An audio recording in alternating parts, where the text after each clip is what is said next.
What's good, YouTube? I know it's been a little bit of a while since I posted my last video, but I've been busy with school. What can I say? Okay. However, I have time tonight, so I'm posting this video. Okay.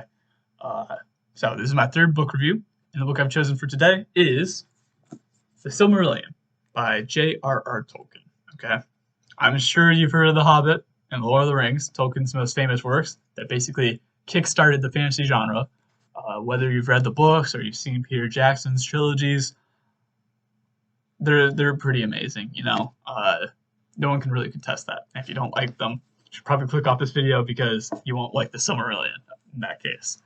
But anyways, if you haven't heard of the Silmarillion, it's basically a history of the world of Middle Earth. Okay, and the events of The Hobbit and Lord of the Rings take place during the Third Age of the Middle Earth, which spans roughly a millennium of two in the history of the Middle Earth. In the Silmarillion, it talks about the events that happened before the First Age, the First Age itself in totality, and then a little bit of the Second Age as well. And that would cover quite a few millennia, almost like 10 probably. So 10,000 years of content covered in this one book that's roughly 300 pages. There's a lot of stuff happening in this book. It's a very, very dense book, and you'll see that very quickly once you start reading. I'll get back to that though in the cons. Let me talk about the pros first. So, this book has some of the best writing of Tolkien's, in my opinion. Even better than Lord of the Rings. Okay? That's my opinion. Okay. But yeah, no, there's some amazing stories in this book. For example, the Tales of Beren and Luthien. And how they were able to, well, no, I don't want to spoil that. But yeah, Beren and Luthien. You got the Children of Oren. I think that's how you pronounce it, Fjorden. Sorry. You got the Forging of the Silmarils, and then how the elves reacted to someone stealing the Silmarils, and that crazy, crazy chain of events. You got the legendary duel between Fingolfin and Morgoth, one of the most hype fantasy battles in my opinion. I had it as my screensaver for a little while because I loved it so much. You also got to hear about Gondolin, the greatest city to ever exist in Middle Earth that you probably have never heard of before. And yeah, no, there's just a lot of cool stuff happening in this book that you never really heard of in Lord of the Rings and The Hobbit. And so it's definitely worth just reading just for those stories. Okay. You also get to see a lot more about the Middle Earth than you knew existed in The Hobbit and Lord of the Rings. For example, did you know the Middle Earth has a bunch of gods? They weren't really brought up in the Third Age.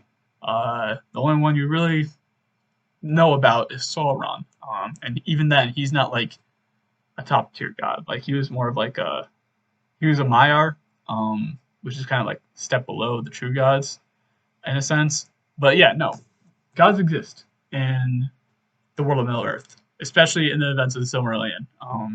In the time before the First Age, when they crafted the world itself, and then also, especially a lot in the First Age as well, when elves are still allowed to visit the gods in Valinor, which is the home of the gods. The gods were called the Valar, and their home was Valinor. Okay, and I would say there's quite a decent number of gods, and so you get to see the interaction with them, with the elves, with the dwarves, with the men, with the formation of Middle Earth itself. It's pretty cool. Another thing is you get to see how elves differ. So in the Third Age, in the Lord of the Rings, for example, the elves are pretty passive. Like Elrond's just chilling in Rivendell, not really doing much. Galadriel's just chilling in Lothlorien, handing out Lembas, I guess. The only one that's really doing stuff is Legolas because he's just a badass, you know? However, in the First Age, the elves are the protagonist of Middle Earth, okay? And these guys are crazy. They go on a rampage. I don't know, man. I don't want to say anything more. You just gotta read to find out because they are crazy. You'll see a whole another side of elves in this story. But yeah. Okay. Now onto the cons. So, like I said, This book is dense. Okay, I'm not exaggerating this. Every single sentence in this book, you will learn either a new name, a new location, a new river, just something new every single sentence. And it's very hard, very, very hard to keep track of all that, okay? Thankfully, there's an appendix at the back of the book that references all the names and locations and all that, and all the stuff in the different Elvish languages. So if you stumble on something that you don't understand, it's probably in the appendix. So I recommend having a second bookmark for this book, so that when you find something in the book that you don't understand, like now, as we've been told by the power of Elwë and Melian increased in Middle-earth and all the elves in Beleriand, like, yeah, there's a lot of words that you won't understand. Reference the appendix for sure. This is a 2 bookmark kind of book. You need one for where you're reading and one for the appendix, okay? 2 bookmark kind of book. So yeah, there's a lot of info to keep track of, and you'll need some type of supplemental resource if you want to truly understand what you're reading, okay? Another thing, because it's so dense, and because there's so much stuff that you just, told and are expected to remember, is a pretty intimidating read, okay? I know the first time I picked up this book, I read like 4 pages, and then I put it down. And I didn't touch the book for another week or 2 because I was intimidated, I was like, what the hell did I just read? I don't understand any of this.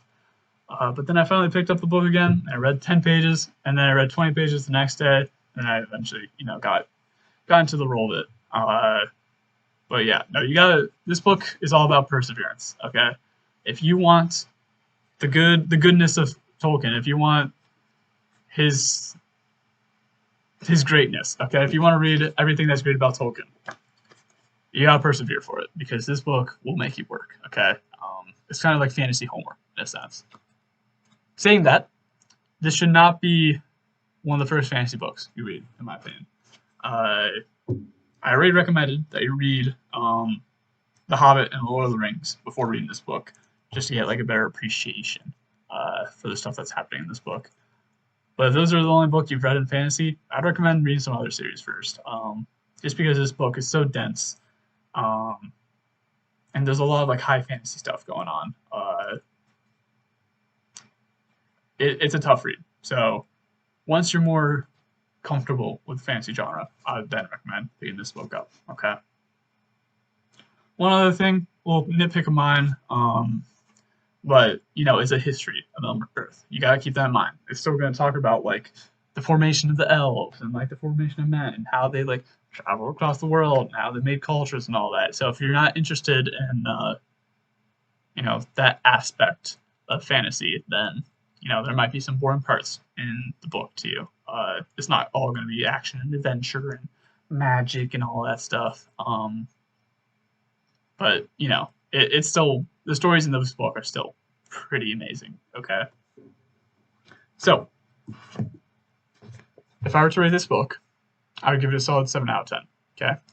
Amazing stories. This is some of Tolkien's best work. I would totally recommend, if you're a fan of Tolkien, to read this book. However, it's an intimidating book. It's a hard book to read. You're gonna need 2 bookmarks for this book, okay? You're gonna need some sort of supplemental resource to help you get through this book, just so you can fully understand it. I know from people who've read this book, that I've heard who have read this book and enjoyed this book, that it gets better on rereads. I've personally not reread it yet, but I feel like once you've read it and then you try to reread it, once you'll have a better understanding of the content, of course, because you've read it already, and so you'll pick up on more details that you missed out on the first time, and you'll get a even better appreciation of everything that Tolkien did. But yeah, no, it's a hard read, but it's worth it. Okay, that's all I'm going to say on it. So give it a shot. I really recommend it. Okay, that's all. Thanks for watching, y'all.